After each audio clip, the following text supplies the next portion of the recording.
हमनी के गांव में एगो गजब घटना घट गइल बा। यही खातिर मुखिया जी के द्वार पर आज पंचायत बैठे वाला बा।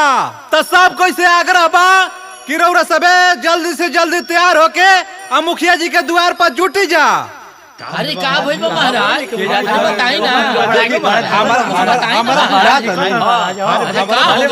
हमारा में जरूर कोनो गड़बड़ ऐसा नहीं कि चल जा मुखिया जी के द्वार। हां चल जा। अरे हौ कौन बनहाइल बा रस्सी में महाराज, कपड़ा फाटल बा ओकर। ई तो अपना गांव के नइखे लागत। अरे मुर्दे जाना तड़ो ये करे खातिर तो पंचायत बटुराइल बा।